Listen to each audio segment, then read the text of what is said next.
Je suis donc Mathias Tavel, député insoumis de Loire-Atlantique du côté de Saint-Nazaire et par ailleurs directeur du journal L'Insoumission Hebdo que vous avez l'occasion de découvrir aussi sur ces amphis.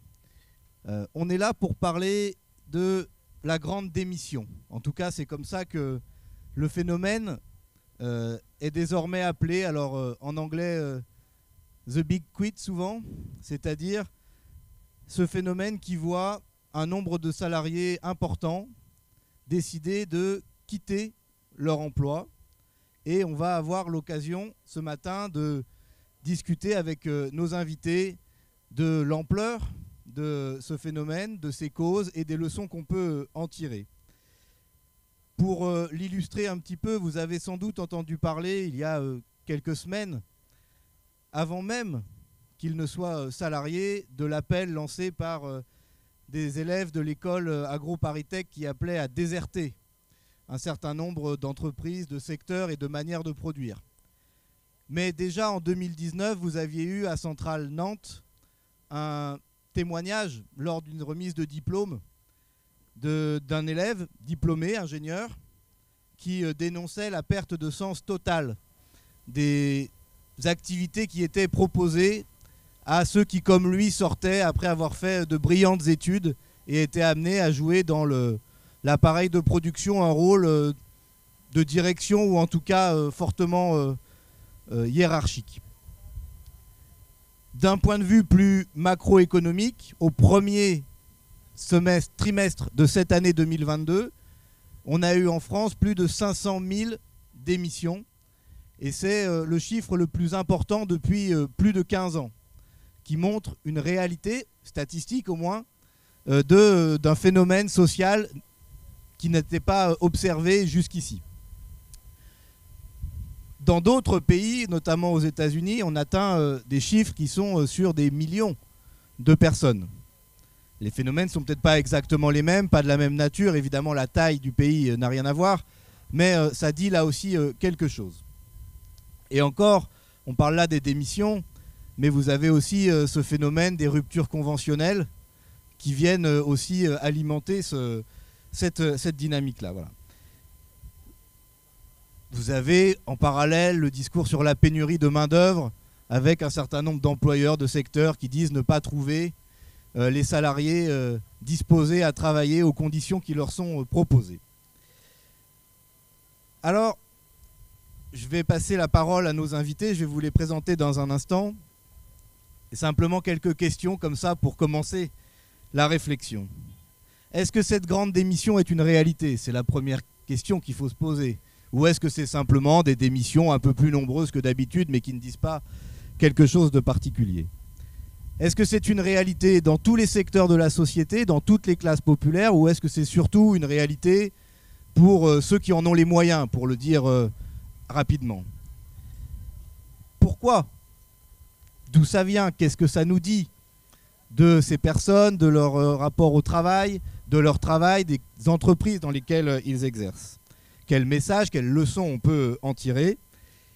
Et puis, est-ce que c'est une réalité seulement individuelle qui s'additionne, ou est-ce qu'il y a la possibilité d'en faire une réalité collective et de la mettre au service des objectifs qui sont les nôtres, c'est-à-dire le progrès social et le progrès écologique? Ces quelques questions, je ne sais pas si on les aura toutes épuisées dans l'heure et demie qui est devant nous. En tout cas, on a le plaisir d'accueillir 3 invités ce matin aux amphis. D'abord Anne de Rugy, qui est sociologue à l'université Paris-Est Créteil. Depuis plus de 15 ans, elle enseigne sur ces questions de travail notamment. Elle est l'auteur d'une thèse, ou l'autrice, je ne sais pas comment auteur avec un E ou autrice, il y a 2 écoles, d'une thèse sur les bifurcations professionnelles descendantes, ceux qui ont une situation sociale bien établie et qui font le choix de la mettre en cause pour d'autres raisons, pour notamment déserter un certain nombre d'emplois. Et puis plus globalement, elle s'intéresse aux questions de consommation, de décroissance et aux formes de résistance par les modes de vie. Thomas Coutreau, qui est assis à côté d'elle, statisticien, économiste, responsable d'un département de recherche au ministère du Travail jusqu'à il y a peu de temps, je crois.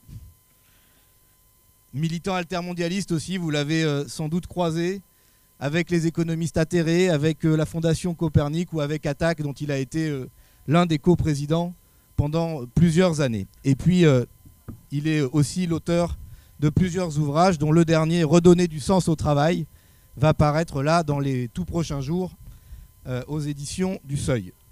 Et puis Jean-Laurent Casselli, journaliste, essayiste et auteur d'un livre qui s'appelle La révolte des premiers de la classe, métier à la con, quête de sens et reconversion urbaine, et dont je crois il y a une édition actualisée qui est aussi là, qui va bientôt arriver également. Alors d'abord, Thomas Coutreau, est-ce que cette grande démission, du point de vue statistique, c'est une réalité? Et puis d'un point de vue plus global, c'est quoi les causes, c'est quoi les leçons qu'on peut en tirer d'après le regard de l'économiste que vous êtes? Merci Mathias. Merci à la France Insoumise d'avoir invité à ce débat qui me semble tout à fait d'actualité et dont on va essayer de tirer des enseignements politiques. Moi, je voudrais parler, on a beaucoup l'habitude de parler de politique d'emploi, de politique des salaires. Et dans le programme de la gauche, c'est des points centraux, des points essentiels dans tous les partis, à la France Insoumise en particulier. Mais on parle assez peu de politique du travail.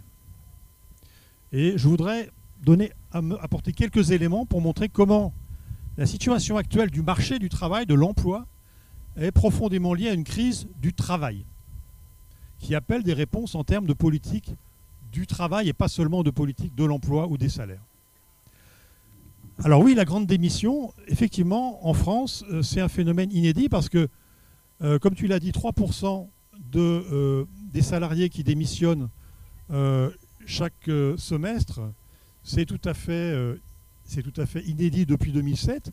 Mais à ça, il faut ajouter effectivement les ruptures conventionnelles. Et ça, si on ajoute les ruptures conventionnelles, on atteint vraiment des taux qui sont tout à fait inédits dans le fonctionnement du marché du travail en France.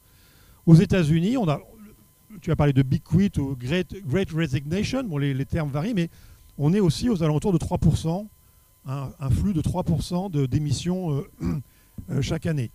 Donc les phénomènes sont quantitativement à peu près similaires. Et on a en même temps, en France, un phénomène de difficulté de recrutement pour les entreprises qui est là aussi assez inédit. Alors il n'est pas tellement inédit dans le niveau des difficultés de recrutement.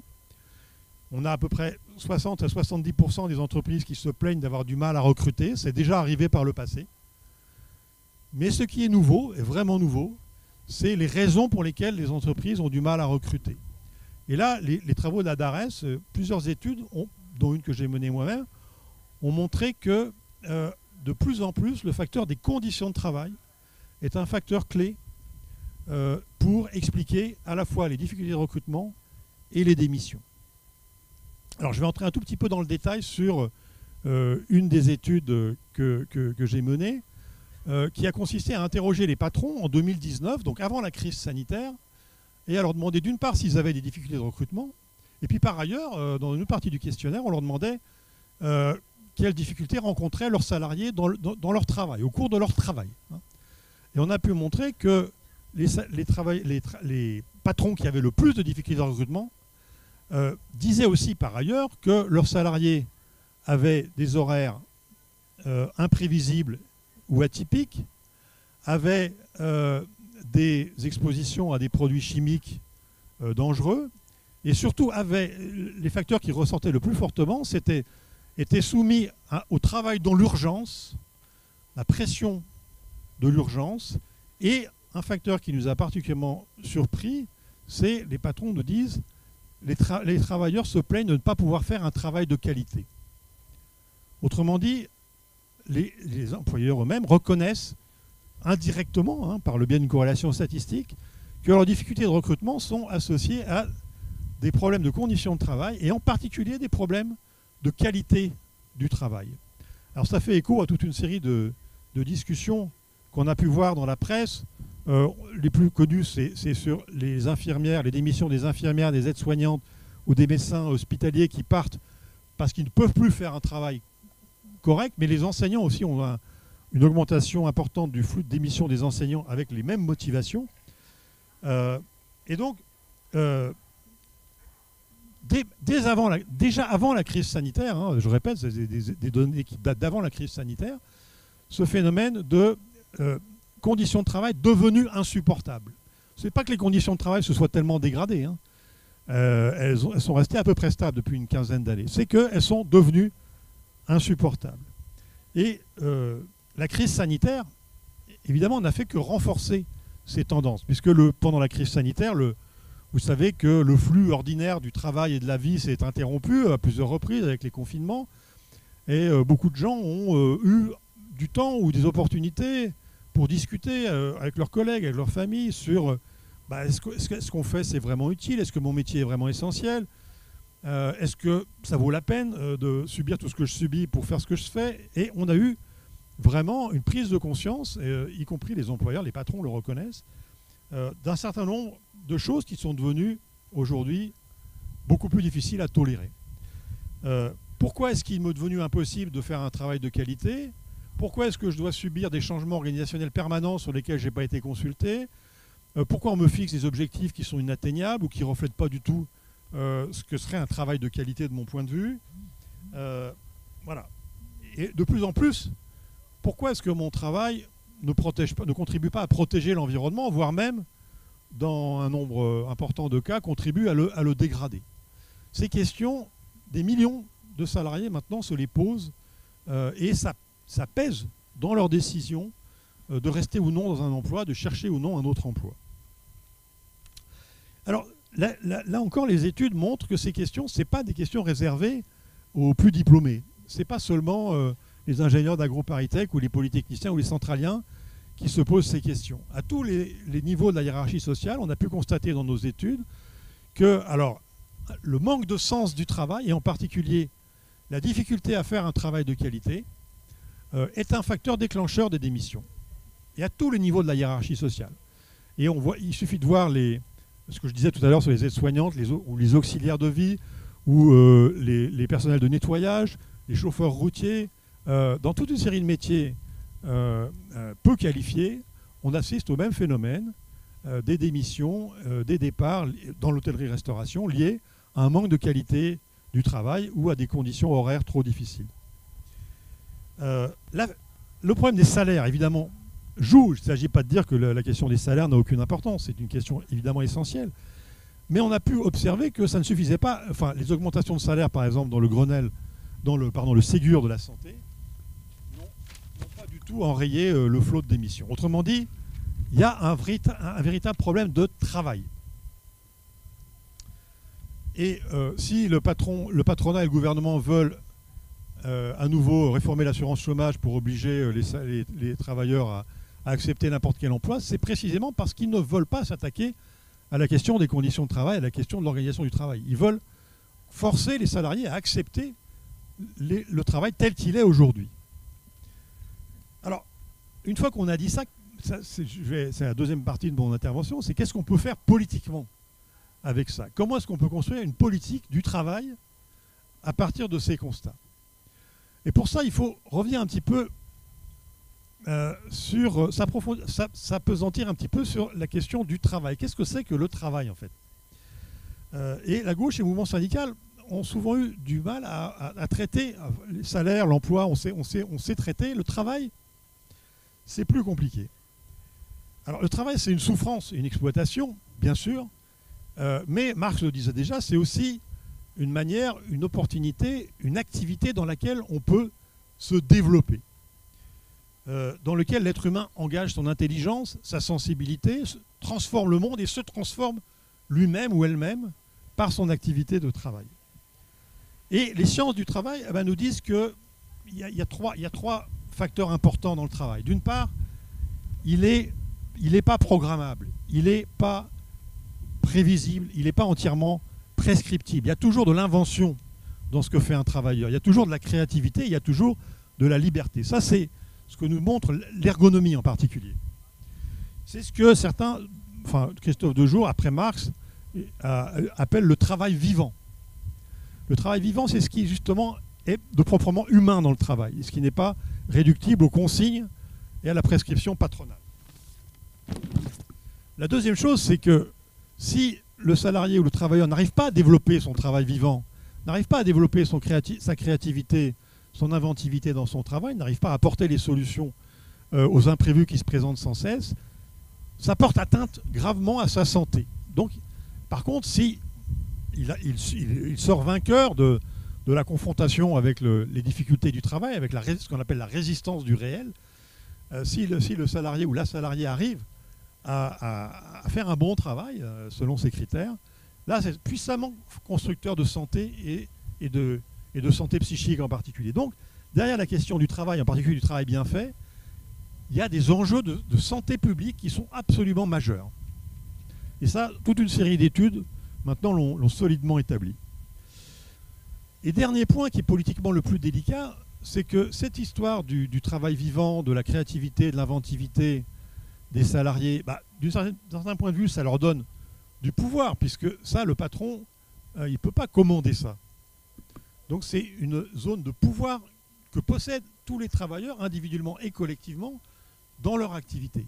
Mais le hic, c'est que ce travail vivant, cette créativité, cette inventivité, le plus souvent, elle n'est pas consciente, elle n'est pas exercée consciemment, les travailleurs ne s'en rendent pas compte. Elle est cachée, elle est occultée, et la plupart des salariés sont capables de dire les obstacles qu'ils rencontrent dans leur travail, ils sont capables de dire les consignes et les objectifs qui leur sont fixés, mais c'est beaucoup plus difficile de prendre conscience et de parler, de discuter, de mettre en évidence ce qu'on met de soi-même, d'inventivité et de créativité, d'intelligence individuelle et collective dans son travail.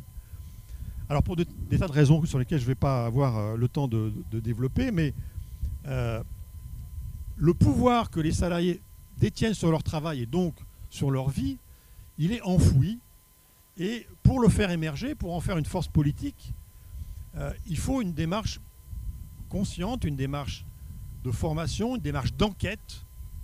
Alors un certain nombre de syndicats, et notamment la CGT, aussi la Solidaire et la FSU, un certain nombre de syndicalistes dans ces syndicats ont développé des démarches d'enquête. La CGT appelle ça la démarche revendicative à partir du travail. C'est difficile, c'est compliqué. La direction de la CGT a un peu tergiversé et ne porte plus autant cette démarche que par le passé, mais il y a là un enjeu véritablement central, me semble-t-il, si on veut renouveler la vitalité du mouvement syndical et plus largement la vitalité créatrice du mouvement politique, des mouvements politiques de gauche. Alors du point de vue syndical, donc, il y a toute une série d'expériences qui visent à valoriser ce travail vivant pour en faire une force collective et qui ont donné un certain nombre de résultats sur lesquels, dans le petit bouquin qui sort là bientôt, avec ma co-autrice Coralie Pérez, on revient, on fait quelques éléments de bilan.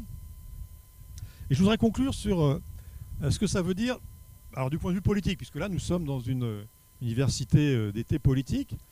Je pense qu'il faut réfléchir à des revendications, à des avancées sociales, à des nouveaux droits des travailleurs qui leur permettent d'exercer, de commencer à prendre conscience et à exercer ce pouvoir qu'ils ont sans le savoir dans leur travail. Et pour ça, une des propositions qu'on met en avant, avec les collègues qui sont regroupés dans une association qu'on a créée il y a quelques mois qui s'appelle les Ateliers Travail et Démocratie, avec des syndicalistes, des chercheurs, des intervenants en santé et travail. Une des revendications qu'on met en avant, c'est la réduction du temps de travail subordonné. Alors très rapidement, c'est quoi l'idée? L'idée, c'est, si on a une politique de réduction du temps de travail, mettons qu'on passe de 35 à 32 heures, eh bien, réservons au moins 1 heure par semaine, une demi-journée par mois, pour du temps de travail, sur le lieu de travail, mais hors du contrôle du patron, donc du temps de travail non subordonné, où les travailleurs, les collectifs de travail vont se réunir, vont faire des réunions préparées avec les délégués de proximité, ce qui suppose d'ailleurs de les rétablir, puisque Macron a supprimé les délégués du personnel et les CHSCT. Donc avec les élus de proximité, les travailleurs, tous les mois, se réuniraient une demi-journée pour débattre sur les difficultés qu'ils rencontrent dans leur travail, la manière de les surmonter, les la manière dont ils les surmontent déjà, malgré la prescription et les limites, malgré le manque de moyens et malgré toutes les difficultés qu'ils peuvent rencontrer. Et donc un espace de délibération sur le travail mensuel, à l'issue duquel les travailleurs et leurs représentants pourraient formuler des propositions très précises de réorganisation, de changement, de transformation du travail, mettre en question l'organisation, mettre en question même les finalités de leur travail. Et le patron, il y aura un nouveau droit aussi qui serait octroyé. Les patrons auraient l'obligation soit de mettre en œuvre les propositions émises par les collectifs, soit de répondre par écrit et de justifier pourquoi ça n'est pas possible de les mettre en œuvre. Et donc ça ouvrirait, nous semble-t-il, tout un champ de discussion, de délibération politique autour de la question du travail bien fait, qui inclut non seulement les questions sociales, les questions de qualité de la prestation pour les clients et les usagers, mais aussi la question écologique. Dans cette discussion, bien entendu, la question des conséquences sur la santé et sur l'environnement du travail ne pourrait évidemment pas être ignorée. Donc voilà, je conclus en disant qu'il me semble que c'est vraiment important pour répondre à cette crise du travail de formuler des propositions qui nous permettent d'avancer sur une véritable politique émancipatrice du travail.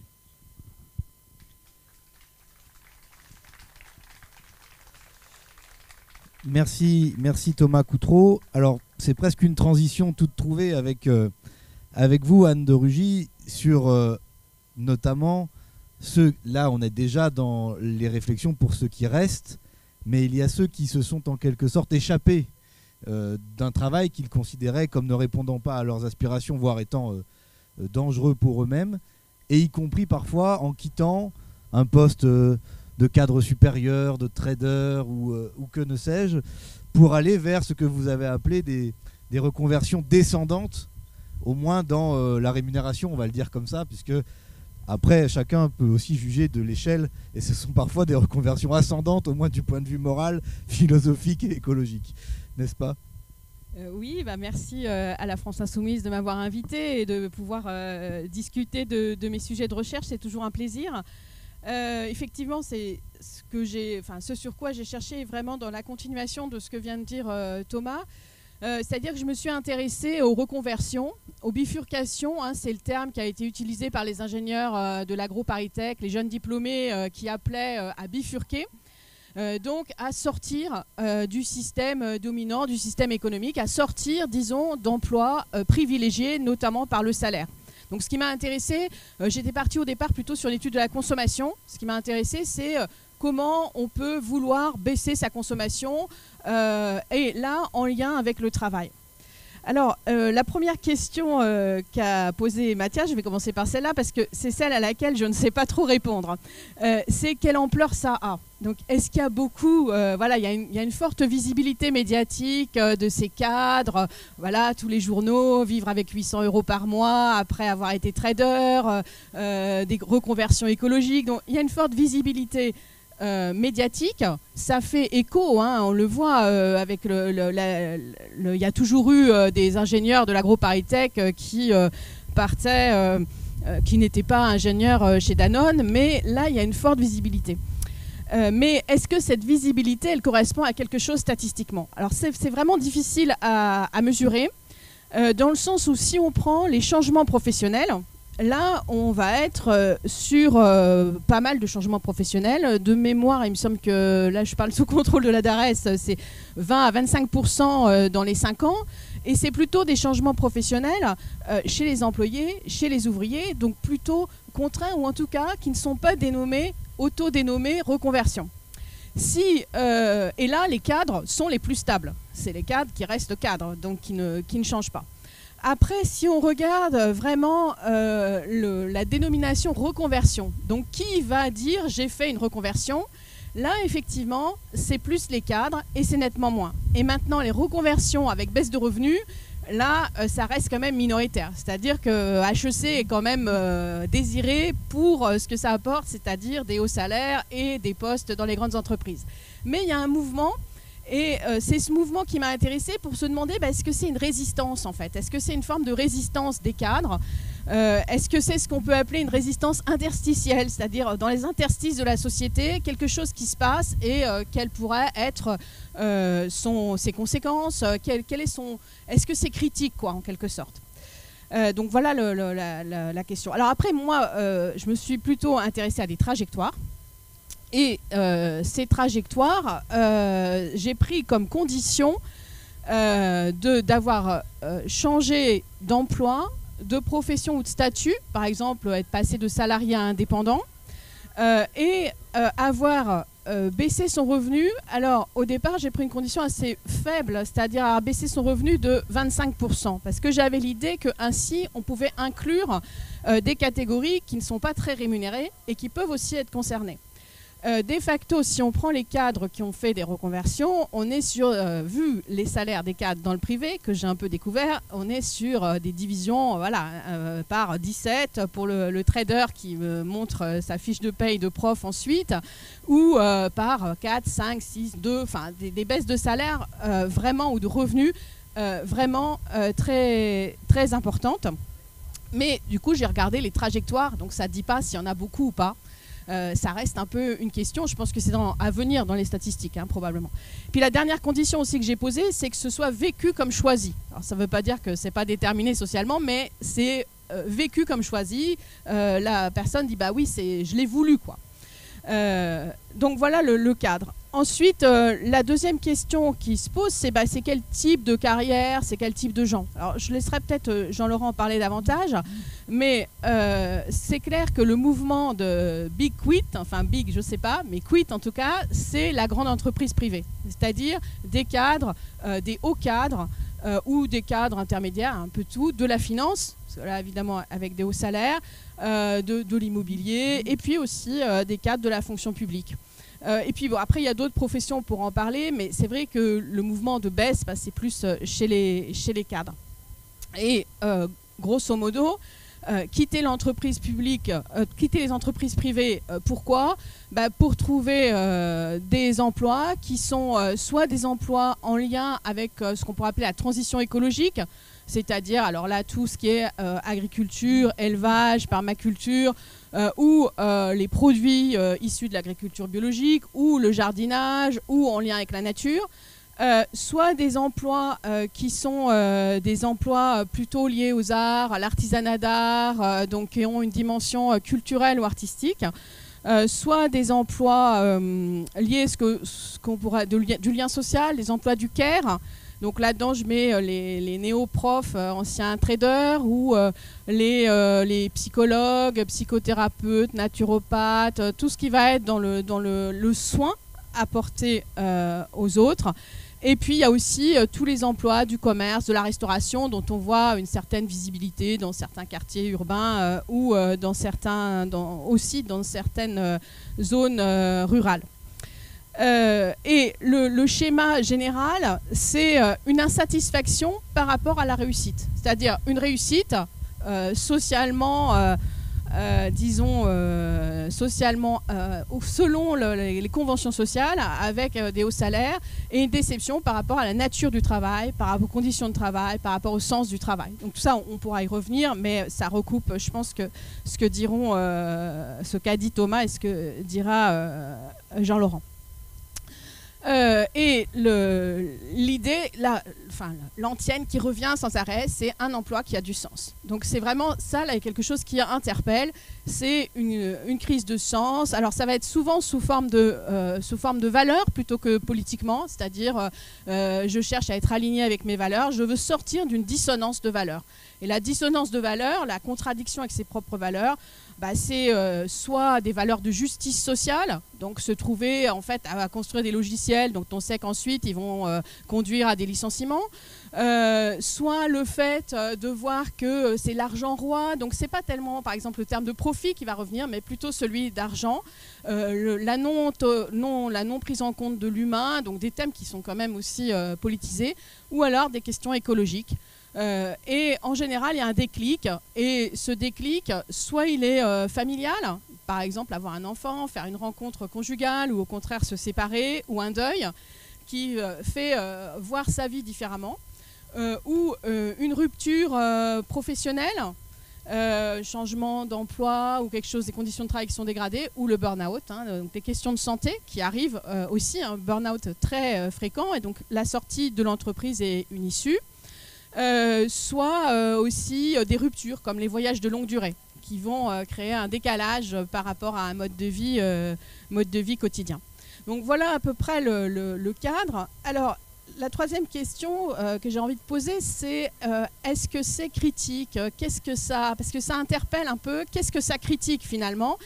Dans la mesure où c'est pas évident, parce que si vous regardez les sites de reconversion, vous allez voir, c'est être aligné avec ses valeurs, c'est pas toujours un vocabulaire critique ni un vocabulaire politique. Alors je dirais que ça interpelle quand même le système et qu'il y a une forme de critique en pratique, par le fait de quitter. Cette critique, je dirais, c'est sur plein de points, mais sur deux choses vraiment très importantes dans le système qu'on pourrait qualifier de capitaliste, osons les mots.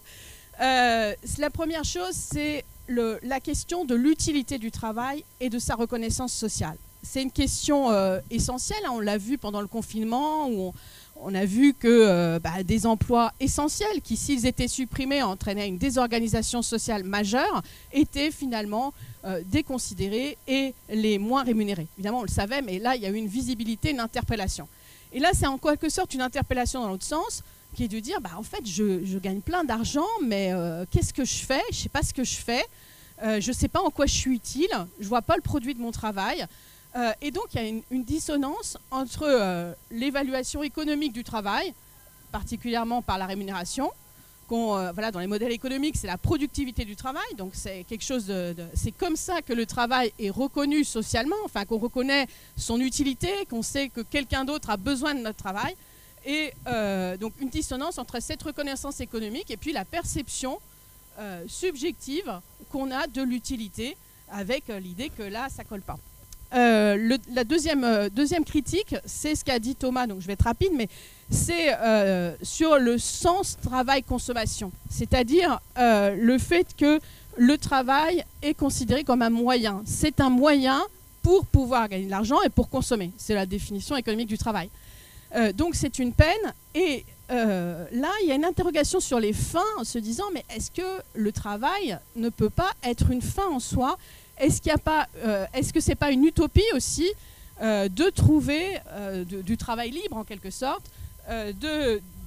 d'avoir une forme de finalité dans le travail lui-même, dans ce qu'on fait, et d'y trouver de l'intérêt, de l'épanouissement, etc. Et ça, c'est vraiment, il se trouve que c'est exactement une des définitions que donne Marx de l'aliénation. L'aliénation, c'est quand le travail est devenu un pur moyen et que la vie matérielle, pas de consommation, mais la vie matérielle est devenue une finalité. Et on le voit d'un côté, c'est quand le travail ne paye pas. Donc là, évidemment, il y a une nécessité de travailler toujours plus pour avoir une vie matérielle qui sort de la nécessité, ou quand le travail paye, mais finalement, à quoi bon ? Donc ça, il me semble que c'est une interpellation par les faits, en fait, sur le mode de fonctionnement de notre société. Et ça va aussi, c'est intéressant aussi par rapport à la consommation, parce que là, la consommation devient un moyen, c'est une condition, c'est pas une finalité. Et ça permet de penser consommation et travail en même temps, et non pas juste braquer sur « il va falloir baisser sa consommation », qui évidemment, il va falloir baisser sa consommation sans rien changer autour, qui en a envie, c'est pas très désirable. Dernière question, j'ai encore 2 minutes ou... Bon. Alors, j'ai 3 minutes, c'est parfait. Alors, dernière question, donc voilà, moi je dis c'est peut-être minoritaire, mais il y a quand même quelque chose qui est critique et qu'il faut peut-être récupérer politiquement, dans le bon sens du terme. Et puis la dernière question, c'est est-ce que c'est politisé, quoi ? Est-ce que ça va dans le sens d'un mouvement collectif ? Est-ce que c'est une lutte collective ? Ça n'en prend pas trop l'allure générale. Si on regarde tous les petits bouts, ceux qui bifurquent d'un côté, ceux qui disent qu'ils veulent être alignés avec leurs valeurs de l'autre côté, c'est pas forcément... c'est une politisation qui n'est pas uniforme. Donc je me suis interrogée en me disant, qui est politisé, comment c'est ?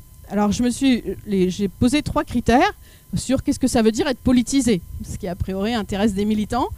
Je me suis dit, c'est politisé si les gens disent que c'est politique. Ils disent oui, je suis engagé, je me suis engagé par mon travail, je défends des valeurs, c'est politique. Mais il y en a beaucoup qui vont dire bah non, c'est pas moi non, c'est pas politique, je l'ai fait pour moi. Donc ça, c'est pas changer le monde, le faire pour soi. Ensuite, j'ai posé la question de est-ce que c'est des gens qui sont dans des trajectoires de participation politique ? C'est-à-dire, est-ce qu'ils vont aussi à Notre-Dame-des-Landes ? Est-ce qu'ils ont des combats ? Est-ce qu'ils vont à des manifestations ? Est-ce qu'ils ont d'autres combats collectifs ? Et du coup, les pratiques, là, s'intégreraient dans quelque chose de collectif. Et puis, le troisième critère que j'ai oublié, troisième critère, c'est est-ce qu'on peut les qualifier de politisés ? C'est-à-dire, est-ce que leur discours est politisé ? Par exemple, si on écoute les jeunes de l'agro-paritech, ils disaient contre le capitalisme, donc c'était clivé, contre le productivisme, contre le technicisme. Donc ça, je dirais que c'est un discours qui est assez politisé. Même chose, est-ce qu'il y a des références à des théories ? Est-ce qu'on dit, est-ce qu'on se réclame anticapitaliste, par exemple ? Et là, ce qu'on trouve, c'est qu'il y a un continuum, en fait. Il y a un pôle de très politique que j'appelle les militants existentiels, donc qui vont transformer leur vie dans un cadre collectif, avec l'idée de changer le monde, donc avec l'idée d'aller plus loin collectivement. Et puis autour, à tout un halo. Et puis de l'autre côté, en pôle opposé, c'est plutôt des professionnels engagés, c'est-à-dire qui vont défendre des valeurs dans leur travail, mais qui vont euphémiser la critique du système, par exemple, qui vont dire, il y en a qui disaient, on ne peut pas ne pas être un peu critique. Bon, c'est sur une euphémisation de la critique. Et donc là, il me semble qu'il y a un défi politique qui est de fédérer tout ce halo, y compris ceux qui ne sont pas forcément très politisés, s'ils contestent les valeurs centrales. Donc voilà un peu la manière dont ça fait réfléchir aussi, il me semble, politiquement. Merci. Merci Anne. Alors, troisième, même question, j'allais dire, à Jean-Laurent Casselli, et puis qui a lui, le point de départ de son travail, c'était ces gens qui quittaient un bullshit job, comme l'a dit, écrit Graeber, un sociologue américain qui est décédé d'ailleurs bien trop jeune et bien trop tôt. En gros, un métier à la con. C'est vraiment ça le déclencheur, et puis c'est quelque chose qui va bien au-delà de seulement quelques catégories sociales et qu'on peut généraliser. Alors effectivement, le point de départ de mon interrogation et de ce qui avait donné ce livre qui s'appelle La révolte des premiers de la classe, qui a été publié en 2017 et qu'on réédite là à la rentrée, c'était une réflexion sur le sens du travail auprès d'une catégorie sociale assez particulière, assez restreinte, qui était celle dans laquelle j'évoluais à l'époque où j'étais journaliste à slate.fr. Qui était celui, je dirais, du monde des bureaux, des open space, des emplois de cadres dans les grandes entreprises, des emplois de conseil, puisque, comme vous le savez sans doute, aujourd'hui, quand vous êtes un jeune brillant élève et étudiant, eh bien, après une filière générale, vous faites votre classe prépa, après quoi vous intégrez une école d'ingé, de commerce ou Sciences Po, et puis vous finissez assez rapidement dans le conseil quand vous ne savez pas trop quoi faire, ou en stage, et puis en salarié junior dans une direction d'un grand groupe du CAC 40. Cette situation de cadre supérieur qui était pour la génération des baby-boomers un statut tout à fait valorisant et presque non pas exceptionnel sur le plan statistique, parce qu'il y a une forte progression des cadres dans ces années 70, mais ce statut en fait c'est quelque peu banalisé suite à la massification scolaire universitaire qui touche, en fait, c'est ça qui est intéressant dans le système français, c'est que la massification touche toutes les strates, c'est-à-dire les 80% au bac, les je ne sais pas combien de pourcents en licence, et aujourd'hui vous avez des chiffres assez hallucinants sur la proportion, qui sont mal connus, sur la proportion de jeunes qui sont diplômés d'un master, d'un bac plus 5, c'est à peu près 22-23% je crois des jeunes cohortes. Vous avez quelque chose comme 80 000 diplômés qui sortent chaque année d'une grande école de commerce ou école d'ingénieur. Vous avez l'équivalent d'une population de la ville de Cannes, uniquement peuplée de jeunes hyper diplômés. Et en fait, face à cette banalisation, cette massification du diplôme, y compris du haut diplôme, et face également, Thomas en a parlé, face aux conditions en fait, de travail qui se sont dégradées à tous les niveaux de la société, de la hiérarchie sociale, y compris dans les bureaux, y compris aux postes plutôt qualifiés. Un certain nombre de jeunes qui sortaient plutôt gagnants, même complètement gagnants de la compétition scolaire, se sont retrouvés un petit peu désemparés une fois en poste, lors de leurs premières expériences professionnelles, avec cette impression de vacuité, de ne pas servir à grand chose, d'être perdu entre les réunions au projet, les cascades d'emails, les stratégies de consultants de l'extérieur qui changent tous les 2 ans, la politique, puisque plus vous montez dans les niveaux hiérarchiques, plus la politique, dans le très mauvais sens du terme, et pas dans le bon, prend de la place dans votre quotidien professionnel. Et si vous voulez, le résultat de tout ça, ça a été un certain malaise en fait, des jeunes cadres et des jeunes diplômés, qui a été assez bien résumé par un article donc, du fameux David Graeber, cet anthropologue américain qui est connu dans le mouvement social pour avoir été un des leaders du mouvement Occupy Wall Street en 2008. David Graeber avait donc publié un petit article dans une revue radicale britannique à l'été 2013. Cet article s'intitulait « À propos du phénomène des métiers à la con », bullshit jobs en anglais. Et en fait, c'était pas vraiment un article universitaire très, très détaillé. C'était plutôt un coup de gueule. En fait, c'était une tribune, une colonne d'opinion dans laquelle Graeber, qui n'était pas vraiment un sociologue, un spécialiste du travail, en fait, témoignait du fait qu'autour de lui, énormément de gens dans les cocktails, dans les soirées, quand il disait « moi je suis anthropologue », tout le monde disait « oh là là, c'est génial, anthropologue, racontez-nous ce que vous faites ».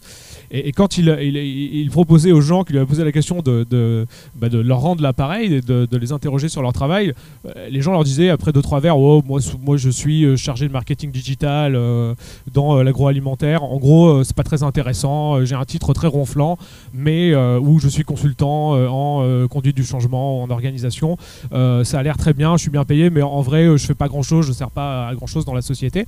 Et donc Graeber en avait plus ou moins théorisé cette idée que les bullshit jobs étaient plutôt des métiers qu'on occupait en haut de la hiérarchie sociale, et qu'il y avait presque une sorte de concurrence inversée, enfin d'envie inversée de ces cadres sup qui voyaient des gens qui avaient des métiers beaucoup plus concrets, par exemple des gens qui étaient des petits commerçants, des vendeurs, des mécaniciens, parce qu'ils leur trouvaient une certaine noblesse dans ces métiers plus concrets, plus en phase avec la matière, plus en phase aussi avec un client direct, dans un face-à-face commercial.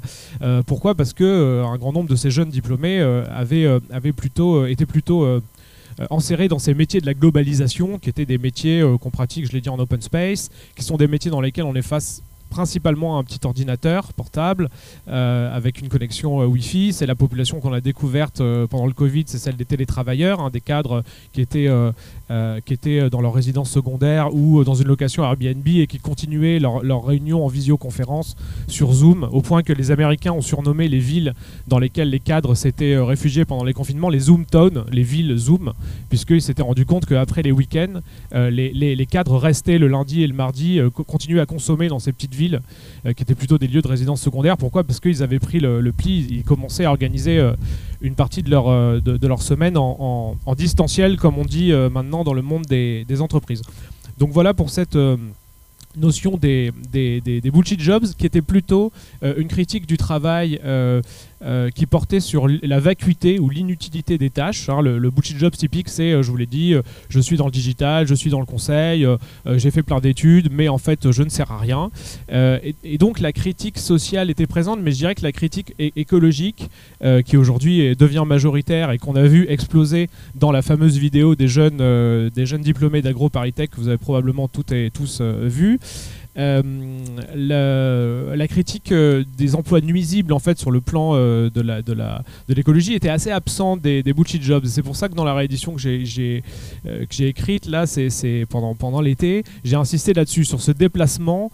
Je dirais que le reconverti de magazine typique il y a quelques années, c'était le chargé de communication, le responsable RH ou le consultant qui s'ennuyait et qui ouvrait un bar à fromage, et puis c'est devenu, alors je caricature, en à dessin, c'est devenu le jeune ingénieur éco-anxieux qui, après la lecture des rapports du GIEC, se dit oh là là, c'est pas possible, l'agroalimentaire, les énergies non renouvelables, le bâtiment, c'est vraiment des jobs et des secteurs destructeurs pour la planète, et donc je vais, comme disait Anne, ouvrir un tiers-lieu et faire de la permaculture dans la Drôme à côté de Valence.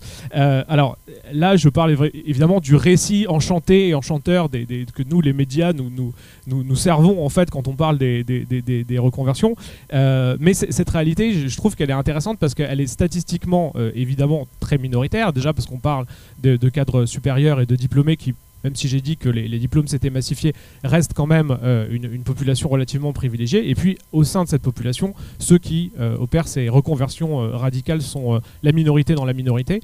D'ailleurs, au passage, c'est intéressant de voir que depuis quelques années, on ne parle plus de reconversion, on parle de bifurcation, notamment parce que les jeunes diplômés sont touchés de plus en plus tôt par le malaise vis-à-vis du secteur de la grande entreprise privée, au point de bifurquer avant même d'avoir occupé un premier emploi, parce qu'avant le modèle c'était quand même je fais un stage, j'intègre une entreprise, je signe un CDI, je reste quelques années et puis à l'approche de la trentaine je bascule vers une reconversion. Aujourd'hui ils n'attendent même plus ce moment de la reconversion, ils bifurquent directement après leurs études.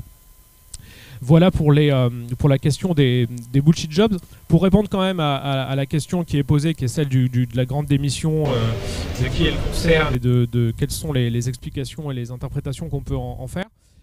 Moi, j'ai découvert le phénomène il y a un an, à l'été 2021, quand la presse économique américaine a commencé à relayer les travaux donc de l'équivalent de la DARES américaine, enfin du bureau statistique qui traite des questions de travail. Et en fait, les économistes s'étaient rendus compte que, effectivement, le nombre de démissionnaires, donc de gens qui étaient en poste, qui quittaient leur emploi, était historique et historiquement haut.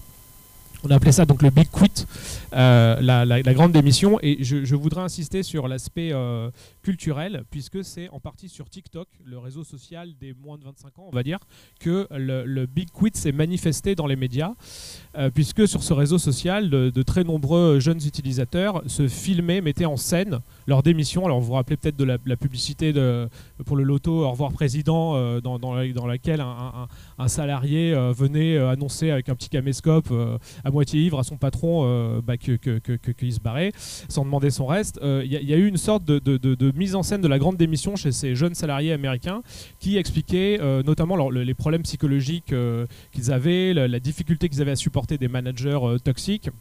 La vacuité aussi des métiers qui étaient les leurs, que ce soit dans les bureaux ou dans les services à la personne.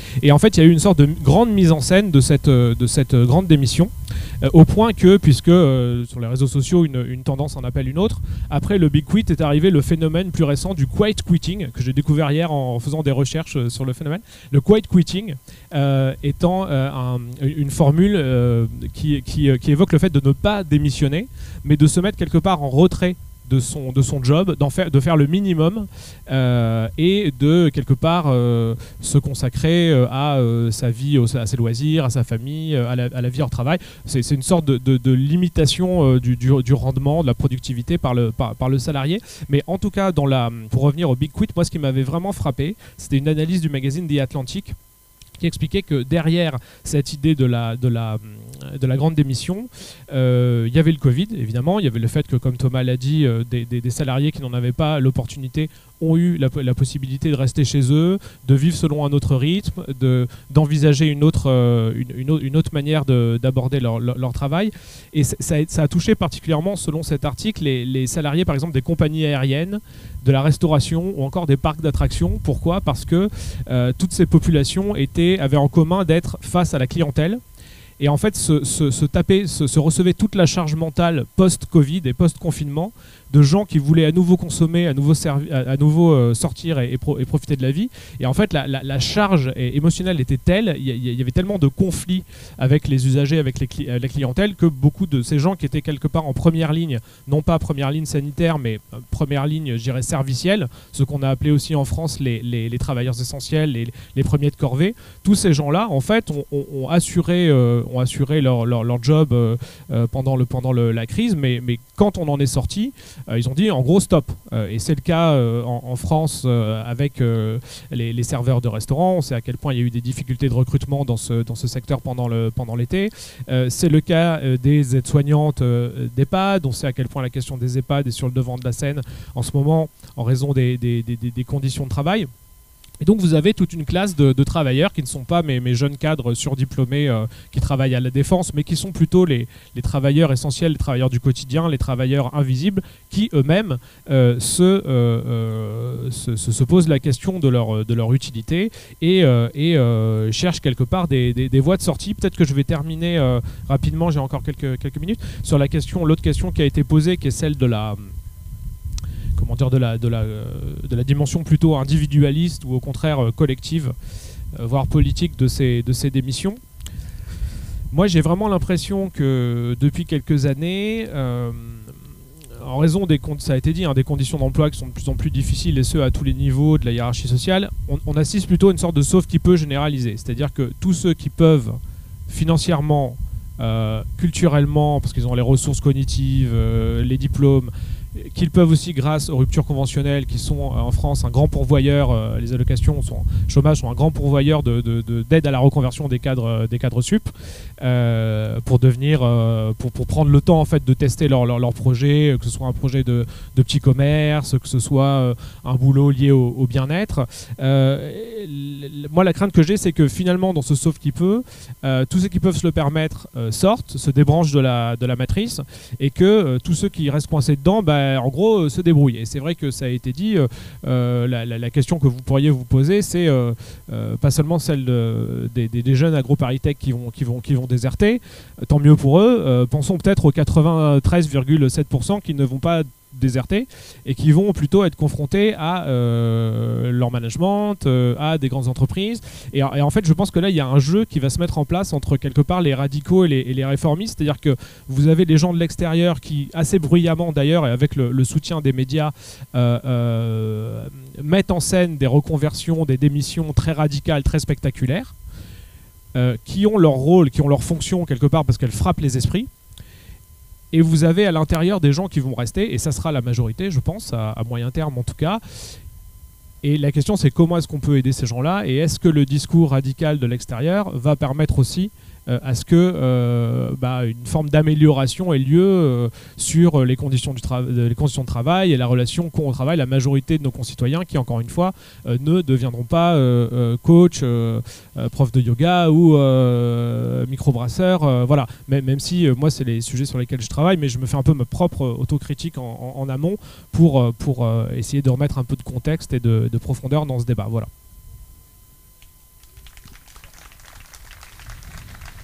Merci Jean-Laurent Casselli. Alors effectivement, avant juste de vous donner la parole, vous dire un peu comment nous, France Insoumise, pourquoi on se pose cette question-là, et puis comment on propose de commencer à y répondre tout en continuant évidemment à y réfléchir. D'abord, il y a 3 grandes questions qui ont été évoquées. Il y a la question de l'emploi, il y a la question du travail, et puis peut-être au moins à l'échelle individuelle, de qui décide, et de l'entreprise, ou en tout cas la manière dont le travail, on décide à quoi il sert. Sur l'emploi, et ça répond à la fin de la question, le phénomène le plus massif aujourd'hui, en tout cas celui qui, à l'échelle de l'ensemble du pays et de l'économie du pays, pose des questions, avant même la question de la démission de cadres ou d'autres, c'est les difficultés de recrutement d'un certain nombre de secteurs, et notamment de secteurs qui proposent des emplois peu qualifiés, mal payés, avec des horaires éclatés, atypiques, le soir, la nuit, le week-end, etc. Vous avez eu notamment, on l'a vu dans la grande distribution, dans l'hôtellerie-restauration, où les employeurs de l'hôtellerie-restauration ont été obligés de proposer une augmentation des salaires de la branche très significative, et malgré ça, ça ne suffit pas. Et vous en avez qui viennent expliquer que oui, maintenant, quand un jeune ou un moins jeune vient pour postuler à un emploi, il ne veut pas travailler tous les dimanches, ou il ne veut pas travailler tous les soirs de la semaine. Il sait bien que si on travaille dans l'hôtellerie-restauration, on travaille quand les gens mangent. Mais ce n'est pas une raison pour que la vie de famille, la vie sociale, d'autres types d'activités, des études éventuellement, soient complètement explosées et écartées de cette réalité. Donc ça pose d'abord la question des conditions de travail, des salaires, de l'augmentation du SMIC notamment pour ces métiers-là, pas seulement, mais à commencer par le SMIC, de la stabilité des emplois et de la manière dont on peut aussi évoluer ensuite professionnellement dans sa carrière, dont on peut se projeter, et pas seulement le sentiment qu'on prend un boulot pour une journée, pour une semaine, pour un mois, pour une année, mais que de toute façon on sait bien qu'à la fin de ce contrat-là, on sera revenu dans la même situation que celle où on était au départ, et donc après tout, à quoi bon ? C'est ce qui était pointé. Donc, évidemment, l'idée aussi qu'il y a une injustice, que les gains de productivité qui ont été faits sont considérables ces dernières années, et qu'en parallèle, ça fait 20 ans maintenant qu'il n'y a pas eu, en France par exemple, de... On m'entend encore ? Non ? Vous m'entendez ? Ça fait plus de 20 ans en France que vous n'avez pas eu de grande réforme de réduction du temps de travail. Et que même c'est tout l'inverse.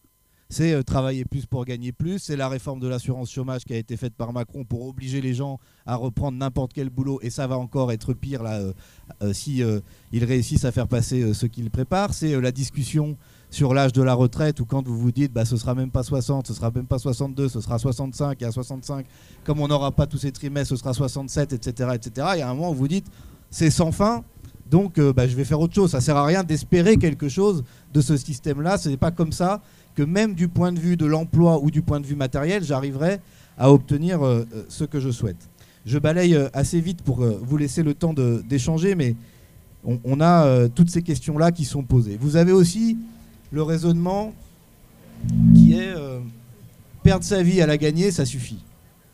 Alors, on a le cadre qui n'a pas droit à la déconnexion, qui part en vacances avec son ordinateur, etc. Mais combien de situations qui ont été évoquées aussi sur l'exposition aux matières et aux produits dangereux ou toxiques, ou en tout cas quand le travail devient un danger pour sa propre santé.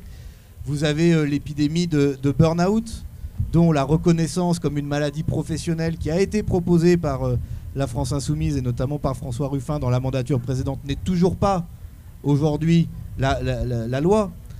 Et qui sont des phénomènes majeurs qui, à un moment, effectivement, même à des postes de responsabilité tout à fait courants, viennent frapper des salariés dans l'entreprise privée, dans la fonction publique aussi, beaucoup, et qui posent là la question, d'une manière globale, du travail, de son organisation, enfin de l'emploi, pardon, de ses conditions, et du droit à la santé des salariés dans leur emploi.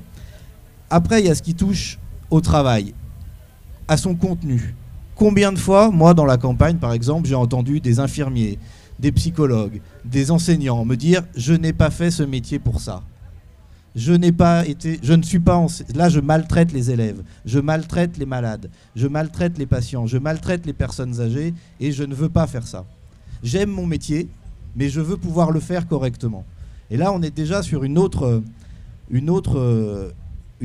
manière d'appréhender aussi qui décide, et je viens juste après, de comment le travail doit être mis en œuvre, quelles sont ses finalités, etc. Sur la question de la finalité, évidemment, la question de l'impact écologique, en tout cas pour toute une série de secteurs, est évidemment une question majeure.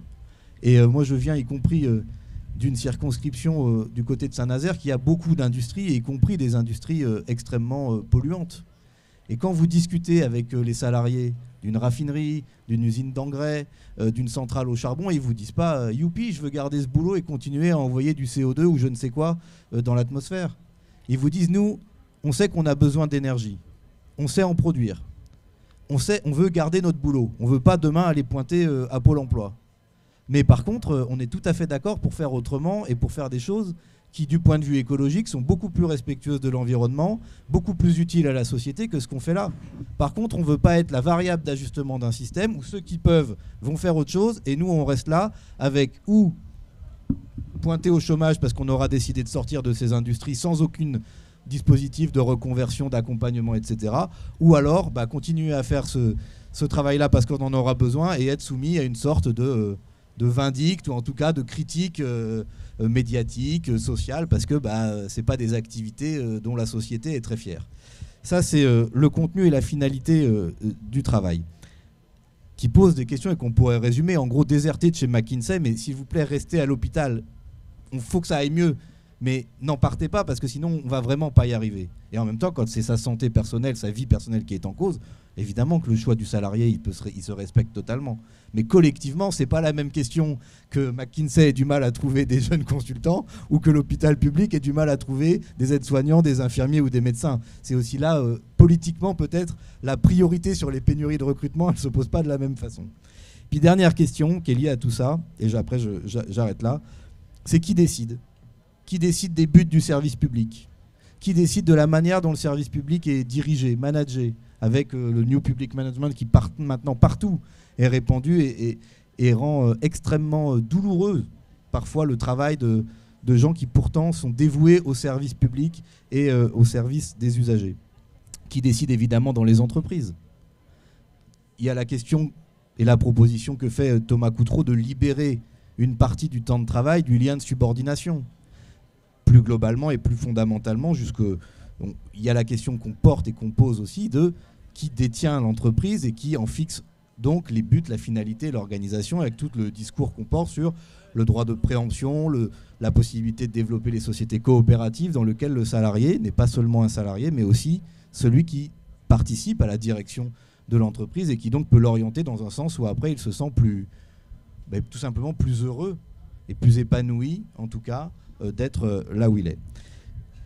Je m'arrête là pour qu'on puisse échanger, mais je crois que ça balaye aussi les questions sur comment on passe d'une décision individuelle, parfois une fuite, parfois une révolte, parfois une insoumission, à quelque chose qui est beaucoup plus large et qui permet aussi de penser comment on transforme la société, l'économie, et en gros comment des missionnaires de tous les pays, unissez-vous pour qu'il y en ait aussi un résultat politique, positif et social pour l'ensemble de la société. Voilà.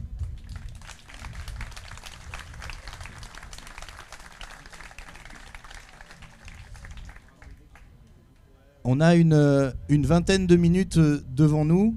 Ce que je propose, c'est qu'on fasse circuler le micro en essayant d'alterner un homme et une femme à minima, que vous restiez autant que possible bref, pour que derrière nos intervenants et nos invités puissent compléter ou répondre.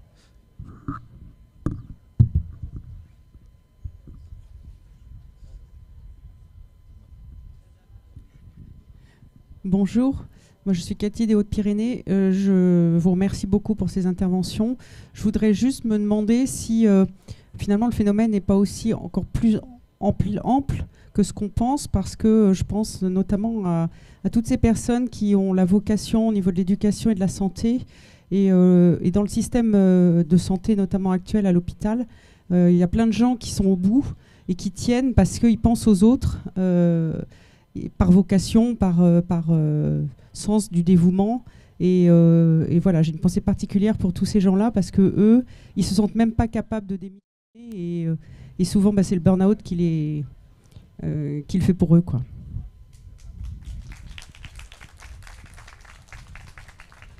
Oui, je voulais insister sur un aspect, mais qui est apparu à travers les différentes interventions, c'est que ce dont on parle recouvre des réalités différentes. Il y a à la fois, me semble-t-il, un mouvement de démission de par la nature inintéressante du travail exercé, les bullshit jobs. Ça, c'est une partie, et notamment, particulièrement dans le privé. Et il y a un autre aspect qui est non pas le désintérêt du travail lui-même, mais le caractère insupportable de la façon dont on le fait exercer. Et là, je pense particulièrement au métier du secteur public, parce que et c'est bien deux choses différentes. Dans un cas, ça peut donner lieu à des reconversions à 180 degrés en termes d'activité, mais très souvent, et notamment dans les services publics, la difficulté, c'est le New Public Management. C'est effectivement le fait qu'on écrase les gens qui sont effectivement chargés de missions qui les intéressent, qu'ils veulent exercer, mais pour lesquels, effectivement, la succession de réformes structurelles tous les 2 ans, la diminution permanente du nombre de postes, fait que ça devient quelque chose d'insupportable. Et voilà. Donc c'est bien 2 aspects différents sur lesquels on a à intervenir politiquement, à la fois... Enfin, bon, je ne détaille pas trop. Et juste une petite notation. Professionnellement, j'étais inspecteur du travail. Je vous informe qu'il y a également un phénomène de grande démission à l'inspection du travail. À tel point, parce que les collègues sont tellement pressurés à la fois entre la diminution du nombre de postes, la réforme de structure, tous les 2 ans, les services changent, sans bilan de l'étape précédente, bien entendu, et avec une numérisation et un pilotage par les chiffres. Pourtant, ce sont des missions qui touchent au concret. Eh bien, on arrive aujourd'hui à en faire. On crée des postes de spécialistes du tableau Excel, y compris à l'inspection du travail, et évidemment, ça ne marche pas.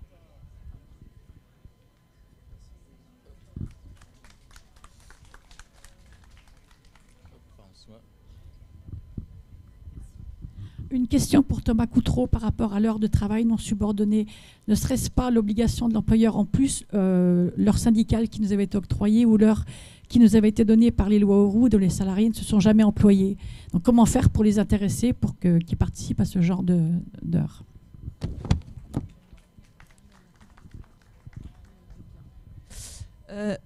Moi, je travaille dans le public.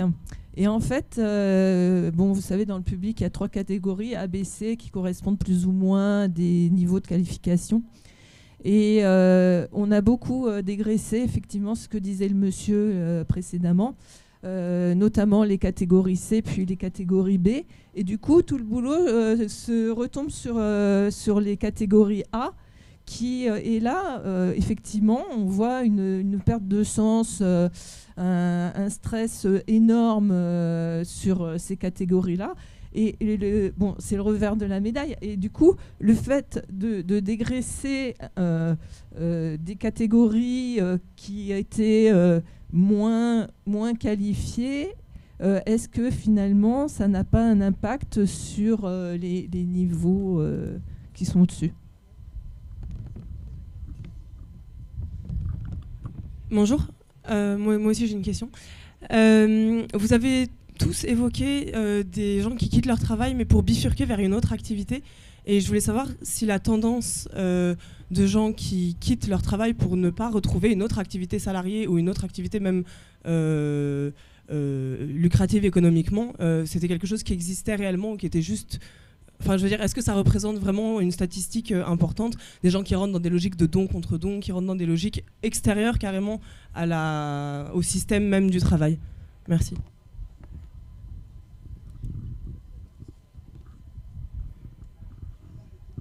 Parmi les causes que vous avez évoquées de démission, j'aimerais savoir si les mauvaises relations avec la hiérarchie sont souvent évoquées ou bien si c'est anecdotique. Bonjour, merci à tous les 4 pour vos interventions. Moi, je me demandais, est-ce qu'il faut encourager en fait ces démissions? Je parle parce que moi aussi, je suis consultante dans une boîte de conseil après avoir fait, voilà, je suis de cette démographie-là. Et c'est, moi je vois, j'ai beaucoup de collègues qui y réfléchissent. Est-ce qu'il faut les encourager à aller parfois vers la précarité, en fait, vers des métiers où, comme vous disiez Anne, c'est perdre 25 voire plus de son salaire? Ou est-ce qu'on peut aussi réfléchir à trouver du sens ailleurs que dans le travail, que ce soit dans la création artistique, dans l'engagement associatif ou politique, comme c'est mon cas? Merci.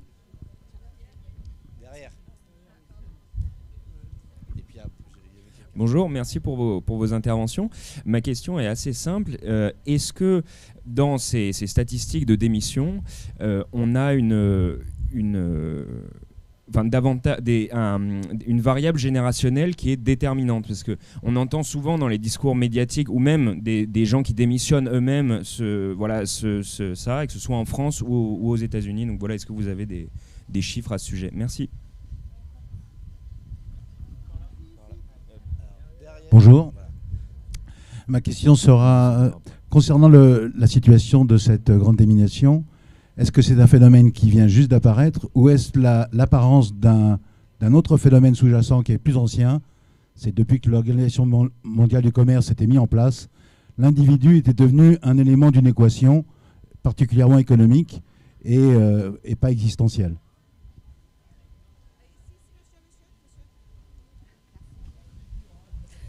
Bonjour, donc moi je suis conseillère à Pôle emploi et donc je voulais vraiment vous remercier d'abord pour cette intervention et qui me semble vraiment très très pertinente et aussi dire que je suis confrontée presque tous les jours à des situations de personnes qui sont en burn-out.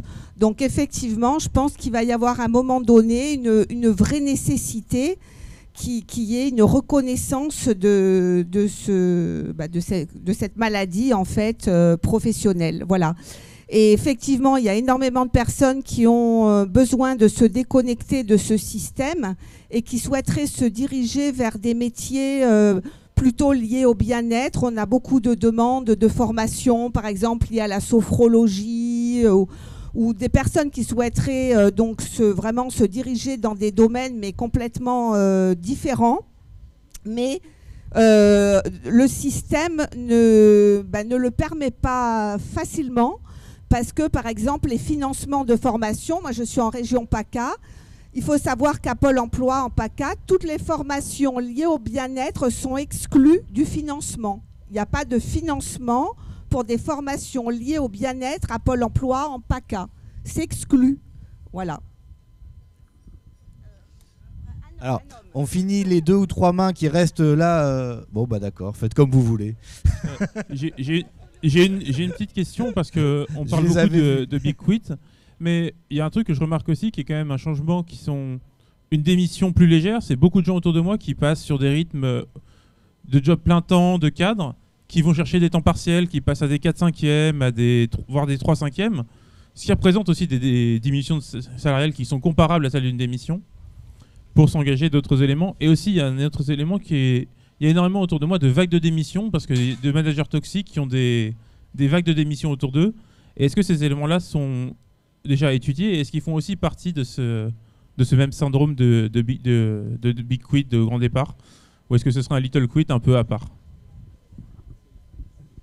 Bonjour, moi je voulais savoir si en parallèle de ces reconversions, il y avait aussi des vagues de démission, notamment chez les jeunes, pas de reconversion, mais d'une structure vers une autre, typiquement une boîte du 440, vers par exemple certaines entreprises ou certains types de fonctions publiques où les gens gardent leurs compétences, restent dans leur domaine de formation, mais le pratiquent dans un autre type de structure, et ça pouvait être une piste à explorer. Il y a encore, je crois, deux ou 3 mains là devant, et après il reste quelques mains levées au fond de la salle, entre guillemets. Ouais, alors je suis jeune, j'ai 17 ans, je suis pas encore sur le marché de l'emploi, et ça me fait assez peur. Pardon ? Et j'aimerais savoir ce que vous pensez de la perspective de la suppression de l'emploi, notamment par l'économiste Bernard Friot, et de le remplacer par un salaire à vie, ce qui pourrait potentiellement aider plein de gens qui cherchent du sens dans leur activité. Merci.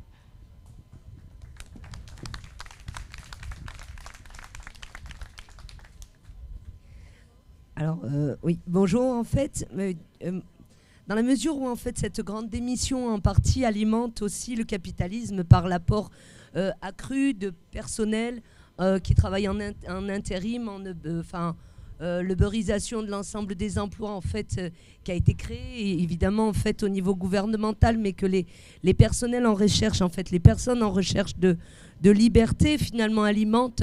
Dans le soin, on voit beaucoup de gens passer en fait de structures, que ce soit du public ou du privé, à de l'intérim, qui donne une latitude pour la gestion de ses congés, de sa vie de famille, et tout simplement en fait aussi de ses loisirs. En fait, je me demandais comment nous, à gauche, en général, et à la LFI en particulier, on peut répondre à cette grande défection au CDI, parce que c'est le CDI qui est actuellement, en fait, en questionnement, à mon sens. Et comment nous, en fait, on peut répondre à cette grande demande de liberté de gestion de son temps, de liberté de gestion, en fait, finalement, de son âme et de sa vie. Voilà, comment y répondre sans avoir des réponses, en fait, parce qu'on est stigmatisé comme étant, en fait, productiviste, et donc, en fait, on enferme dans un temps travail, en fait, qui est le temps de la vie, le temps de la journée, et ça, c'est extrêmement angoissant. Bon, j'ai des gosses qui ont 20 ans, et sur les réseaux sociaux, en fait, c'est à quoi bon aller bosser bosser toute une vie, c'est quand même quelque chose qui circule beaucoup sur les réseaux sociaux chez les jeunes. Donc je pense que nous, à gauche, on doit réfléchir à ça et apporter des réponses satisfaisantes. Voilà. Merci. Et donc les quelques mains du fond de la classe.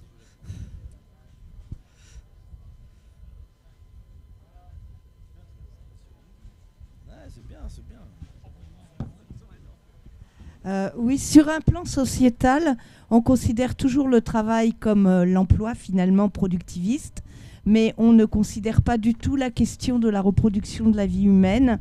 Et du coup, on oublie toujours le travail domestique, majoritairement fait par les femmes, qui font donc toujours pour beaucoup la double journée.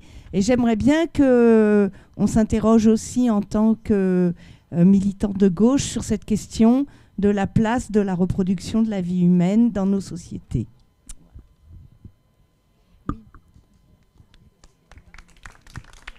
Allô ? Vous pouvez appuyer. Oui, moi je me posais juste une question sur le New Public Management, parce que j'ai découvert un dispositif international où des civils s'emparent de dossiers entre eux pour demander à leur gouvernement plus de transparence. Et ça s'appelle le PGO, enfin ça s'appelle le plan gouvernement ouvert. Et j'en entends jamais parler de ce truc. Alors je suis allée aux réunions du ministère de la transformation publique, mais en tant que civile. Il y avait très très peu de citoyens. Et est-ce que vous avez connaissance de ce PGO et de son application en France? Est-ce que c'est quelque chose qui est accaparé par Emmanuel Macron dans une sphère très limitée, où il dit qu'il informe le citoyen en faisant une réunion où il y a 20 personnes et c'est que des gens des ministères? Voilà. Et comment on peut... est-ce que ça vous parle, ce truc-là, le plan gouvernement ouvert, où, par exemple, des Italiens vont s'attaquer à une corruption, mais ça touche vraiment aussi à la transformation des services publics, et j'en entends jamais parler. Voilà. Savez-vous quelque chose? Une dernière intervention? Moi, alors, pour faire très court, oui. Est-ce que vous avez étudié les causes historiques un peu de l'existence des... Est-ce que vous avez étudié les causes historiques de l'existence des bullshit jobs, notamment, pour illustrer ça, Keynes disait en 1930, dans 100 ans, on travaille 15 heures par semaine. On voit qu'il y a eu le progrès technique, on voit qu'il n'y a pas... pour faire très court, il n'y a pas forcément eu la baisse de temps de travail depuis 20 ans, qui a un peu quasiment à la fois au niveau des capitalistes, une volonté de à tout prix ne pas baisser le temps de travail malgré le progrès technique, et voir une addiction d'une partie de la société au travail. Donc est-ce qu'il y a des études dans ce sens-là? Et la petite DER pour la route. Depuis quelques semaines, quelques mois aux États-Unis, après le Big Quit, il y a le phénomène boomerang, c'est-à-dire des gens qui finalement étaient partis et reviennent. Est-ce que c'est quelque chose que vous avez observé? Et quelle ampleur ça a si vous l'avez observé? Voilà. Merci. Merci beaucoup à toutes et tous pour toutes ces remarques, effectivement, qui sont très, très riches. Alors je pense pouvoir protéger nos invités en disant que même après ce débat, la discussion va se poursuivre. Comme ça, autant que possible, essayer d'apporter les réponses quand il y a eu des questions. Et puis après, évidemment, il y a toute une réflexion sur le travail, l'emploi et le mode d'organisation économique de la société et de l'entreprise qui va bien au-delà de cette table ronde. On remonte dans l'autre sens. D'abord Jean-Laurent, puis Anne, et puis Thomas ensuite pour conclure. Bien sûr, on va faire comme ça, puis je vous en laisserai un peu parce que je vais pas répondre à toutes les questions, je vous rassure. Alors moi, je connais un peu moins la sphère de l'emploi public. Je laisserai les autres intervenants répondre sur ces aspects-là. Peut-être que je vais revenir sur les bullshit jobs, puisque plusieurs Plusieurs d'entre vous en avaient parlé. Je vais partir par la fin pour les questions. Vous avez cité Keynes en fait, et David Graeber avait cité cette citation de Keynes en introduction de son fameux article sur les bullshit jobs.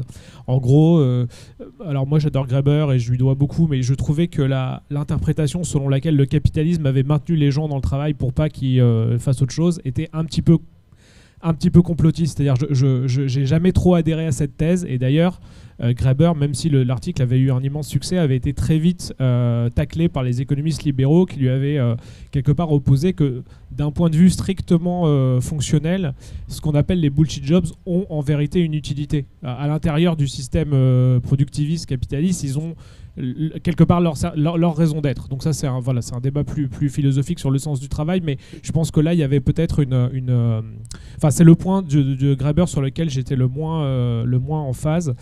Pour ce qu'avait dit monsieur devant sur la question des inspecteurs du travail et de l'emploi public plus généralement, je pense que le malaise au travail dans le privé et le public n'est pas forcément opposé. La question des tableurs Excel, du management par les chiffres, c'est quelque chose qu'on a vu dans le nouveau management public bien sûr, mais c'est par définition une philosophie qui vient plutôt du privé, et donc ça a été les agents l'ont peut-être vécu différemment que les salariés du privé, mais c'est des logiques comptables qu'on trouve un petit peu partout et qui rendent mal à l'aise tout le monde, y compris dans le privé où les gens souvent ont à cœur de bien faire leur travail, y compris dans des métiers qu'on imagine nous peut-être totalement abscons.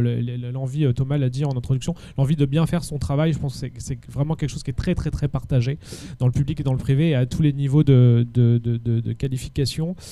Concernant le management, c'est revenu plusieurs fois, il y a un énorme problème managérial en France par rapport aux autres pays. C'est dans les causes de démission ou de changement d'emploi, c'est quelque chose qui revient très souvent parce qu'il n'y a pas vraiment de philosophie du management en France.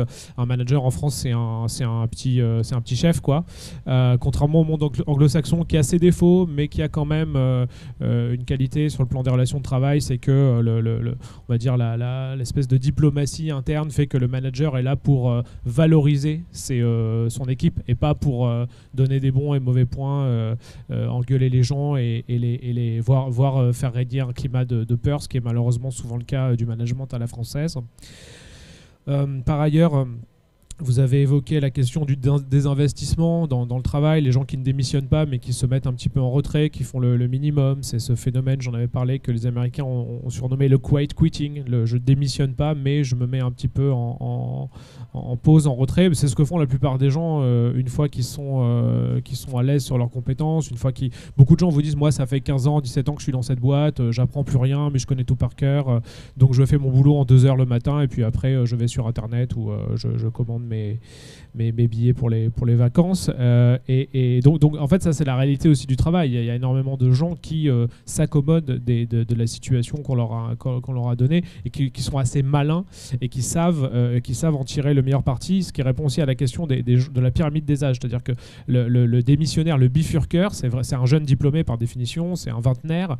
Le reconverti, c'est soit un jeune trentenaire, soit un cinquantenaire, parce que souvent la question du sens arrivait en deuxième partie de carrière. Il y a toute la période dans laquelle on a des enfants jeunes en bas âge, qui est plutôt une période de mise entre parenthèses de cette volonté de changement de job radical, parce que on a moins de temps, on a besoin aussi d'une sécurité financière qui fait que c'est moins dans ces âges-là intermédiaires qu'on va trouver les projets de reconversion. Le bien-être, la sophrologie, oui, c'est vrai que c'est quelque chose qui revient tout le temps depuis quelques années. Moi, début 2010, j'avais vraiment travaillé sur les reconversions dans les métiers du petit commerce, de la restauration. C'était vraiment le grand retour des métiers de bouche, les CAP cuisine, les CAP pâtisserie. Ça n'a pas disparu, mais c'est vrai que la question du bien-être, du lien, les médecines alternatives, le yoga, etc., c'est quelque chose qui revient tout le temps dans les aspirations des salariés, notamment des grandes entreprises. J'accélère. La question des consultants, oui, et qui ne démissionnent pas tous et qui ne seront pas tous en reconversion, et qui, pour certains, le vivent très bien, qui arrivent à trouver, à aménager encore une fois leur leur job pour se consacrer à d'autres activités. Je crois que la question qui est posée derrière, c'est le travail comme dimension existentielle. Une génération avant, on acceptait d'aller au turbin parce que on allait quelque part se réaliser dans les loisirs, dans la consommation, dans le hors-travail. Aujourd'hui, le travail lui-même doit être projet existentiel. C'est quelque chose auquel j'adhère, mais parfois, je pense qu'il faut s'en méfier parce que tout le monde n'a pas le luxe d'avoir un métier complètement en alignement avec ses valeurs, et ça fait poser parfois une sorte de pression morale en fait sur toutes celles et tous ceux qui quelque part n'ont pas. Avant, il fallait réussir sa carrière, ses études. Maintenant, il faut presque réussir sa reconversion, et ça peut parfois faire porter un poids moral un peu excessif sur les gens. Voilà ce que j'avais à dire. Merci pour votre participation. Merci. Alors, Anne de Rugy. Merci. Bon, je vais essayer de faire un petit tour global des questions parce qu'il y en avait vraiment beaucoup, et merci pour toute cette entrée dans le débat. D'abord, il y a une première question qui recoupe d'autres, qui est la question de est-ce que il y a la démission, mais il y a aussi ceux qui restent, qui ont envie de rester, qui voient une utilité dans leur travail, mais qui se sentent en contradiction avec leurs valeurs ou en souffrance dans la manière de l'exercer. Alors effectivement, c'est deux choses différentes, mais pour moi, il y a quelque chose de commun qui est précisément la question du sens du travail et la question du fait que le travail ne peut pas être un pur moyen de vivre. C'est pas seulement gagner sa vie, même si c'est évidemment ça, mais c'est aussi des valeurs, une activation de soi. Et donc ça, c'est bien sûr qu'il y a plein de métiers vocationnels et plein de métiers utiles, même s'ils sont peu médiatisés. Là, il y a une crise, je pense, du recrutement des chauffeurs de bus pour aller à l'école. C'est quand même très, très utile. Et ça, c'est vrai que socialement, ça va être moins héroïsé. Mais justement, c'est ça aussi le travail politique, c'est de montrer l'utilité du travail social. Donc, il me semble qu'il y a quelque chose de commun. Ensuite, il y a la question des autres formes, donc sortir du travail. Oui, donc ça existe, bien sûr. Le fait, alors parfois c'est un peu combiné, c'est-à-dire qu'il y a des gens qui vont sortir d'un travail salarié pour être dans l'autoproduction et en même temps être ouvrier à mi-temps ou employé à mi-temps, avoir quelque chose qui permet aussi un travail salarié qui permet d'accéder à la monnaie et donc à l'échange. Il y a des expériences d'autonomie complète. Bon, évidemment, c'est plus marginal, mais ça fait partie, pour moi, c'est la même chose. C'est-à-dire que c'est quand même toujours une interrogation sur la vie, la question de la subsistance, la vie matérielle, comment on veut vivre, et que ces expérimentations, il y a 1000 manières de les mener. Et donc, est-ce qu'il y a des reconversions, par exemple, d'un secteur vers un autre ? Oui, il y en a plein, c'est-à-dire une interrogation sur la mission de l'organisation dans laquelle on travaille. Et peut-être qu'un cadre du secteur privé va aller vers le tiers secteur ou le secteur public. Donc ça existe aussi. Ensuite, oui, sur les causes. La question de la hiérarchie, c'est très très présent. Donc l'idée des chefs toxiques, d'une hiérarchie toxique, il y a les deux côtés. Parfois il y a l'idée d'être sous l'emprise d'une hiérarchie mal fondée ou d'une hiérarchie illégitime ou de chefs toxiques ou de mauvaises relations. Il y a aussi l'idée qu'on n'aime pas diriger, c'est quelque chose qui est là aussi, dans l'idée que il y a des gens qui disent moi je supportais pas d'être entre les deux, par exemple d'être contremaître ou d'être un jeune qui a un diplôme technique et qui se trouve contremaître à diriger des personnes plus jeunes que lui. Ça aussi c'est une forme de souffrance, d'illégitimité. Donc la question de la hiérarchie, elle est vraiment tout à fait centrale dans les conditions de travail. La question du burn-out aussi, donc évidemment ça, il y a un combat politique à mener sur la reconnaissance du burn-out et sur la reconnaissance des formes de souffrance au travail. Et je dirais, pour aller plus loin, ça rejoint le combat sur les indemnités chômage. Voilà, l'idée que ces gens qui vont faire des reconversions, oui, c'est quand même c'est un mouvement, c'est pas seulement des cadres. Et oui, être protégé, oui, une sécurité. Ça va permettre justement de changer ou d'avoir un rapport au travail plus libre. Ensuite, est-ce que c'est à encourager? Ça, je ne sais pas trop, mais je dirais que c'est pas forcément, il y a des difficultés parce que reprendre un métier manuel, par exemple, sur quoi on tombe? Sur les questions physiques, sur voilà, les maux de dos. Donc oui, tout ne se vaut pas en termes de pénibilité du travail. Et évidemment, donc il y en a qui, du coup, pour répondre à la question des abandons, il y en a, oui, qui, pour ces raisons-là ou pour des raisons de trop grande précarité, vont bifurquer une deuxième fois.